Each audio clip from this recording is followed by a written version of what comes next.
अस्सलाम वालेकुम दोस्तों, मुझो नालो अता मोहम्मद है। तव्हां ॾिसी रहिया आहियो यूट्यूब चैनल सिंधी अता मोहम्मद। उम्मीद कयां थो तव्हां दोस्त खैरियत सां हूंदा।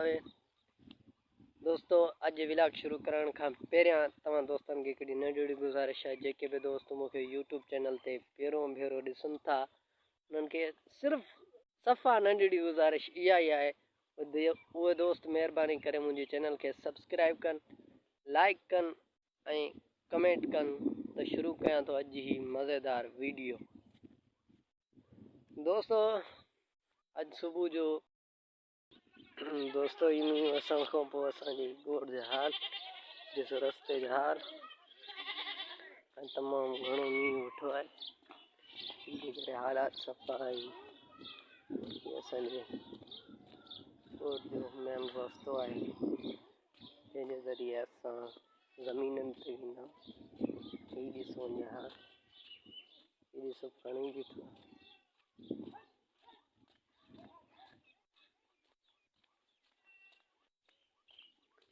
ॾिसो तव्हां हिते कुझु वरी मथाड़ी जाइन जे करे सुका। हीअ ॾिसो तव्हां पाणी तक़रीबन 2-3 कलाक लगातार मींहुं हलियो आहे। उन सबबु हीअ ॾिसो तव्हां पाणी बीह वियो आहे, पाणी में हलणो पवे थो। दोस्त ॾिसी सघो था, हीअ ॾिसो तव्हां पाणी 9 या 9:30 अधु कलाक थी आहे बारिश रुकी आहे। एतिरी त तेज़ बारिश हली आहे, जो हीअ ॾिसो तव्हां पाणी बि आहे फसलनि में, रस्तनि ते जगह जगह पाणी आहे, गोॾे गोॾे पाणी आहे। अला बचाए थियो उहो ई जंहिंजो ख़ौफ़ हुयो। कीअं दोस्तों मां तव्हांखे ॾेखारियां थो फुटी जे लाइ, फुटी जे फसल जे लाइ कहिड़ो नुक़सानु आहे बारिश, ख़ासि करे फुटी जे लाइ। छाकाणि त मां तव्हांखे अॻु में बि वीडियो में ॿुधायमि उहो हिकु गुल जो फसल आहे। नुक़सानु इहो आहे जो त बारिश जा जेके बि फुड़ा हूंदा मींहं जा उहे उनजे गुल में वेंदा आहिनि। तेज़ जीअं बि लॻंदा ईअं ई उन गुल में पाणी भरिजी वेंदो, वज़न थींदो। वज़न सां उहो छा आहे न गुल टुटी पवे थो।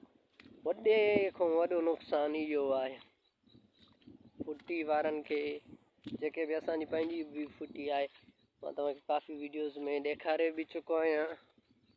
ऐं वॾी अफ़सोस जहिड़ी अॼु ॻाल्हि इहा आहे त वॾो नुक़सानु आहे जेका अॼु बारिश हली आहे न फुटी जे लाइ तमामु वॾो नुक़सानु आहे। छा आहे न हाणे बारिश त मथां अचे थी, जे करे बारिश मथां अचे थी उहा वरी गुल में किरे थी। उनखां बाद में वरी उन गुल में पाणी बीह वञे थो या गुल ख़राब थी करे सुकी वञे थो। सुकी वेंदो त अज़ ख़ुदि किरी पवंदो। उनखां ॿी सूरत हाल इहा आहे त गुल पाणी जी वजह सां या डायरेक्ट किरी पवंदो या उन में पाणी वेंदो त उहो किरी पवंदो। दोस्तों हीअ ॾिसो, हीअ तव्हांखे पाणी नज़र अची रहियो आहे, इहा आहे बारिश जो पाणी।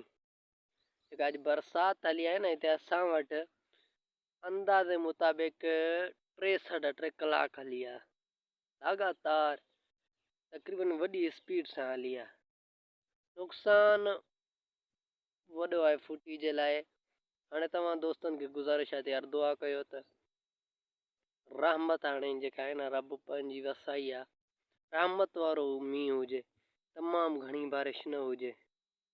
हाणे हीअ ॾिसो तव्हां, मां तव्हांखे ॾेखारियां हीअ ॾिसो तव्हां थोरो मां कैमरे खे ज़ूम कयां।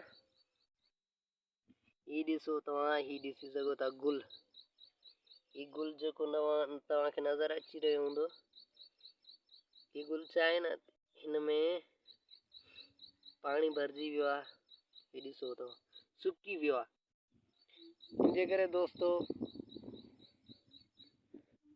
गुल सुकी वियो आहे, इनमें पाणी अची वियो आहे।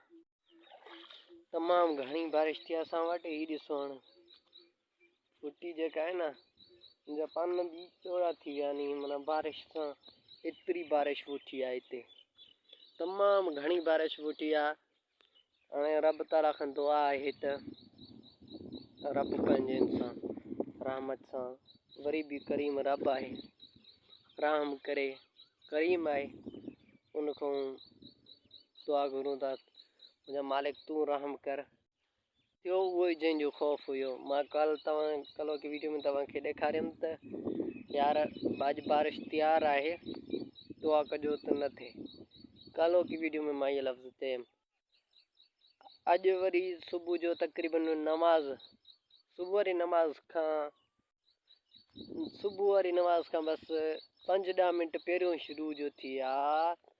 हाणे तक़रीबन 9 थी विया आहिनि, 9:30 9 बजे ताईं बारिश हली आहे। एतिरी बारिश 2.5-3 कलाक। तो दोस्तों उमेद कयां थो त मुंहिंजी अॼु जी वीडियो तव्हांखे पसंदि आई हूंदी।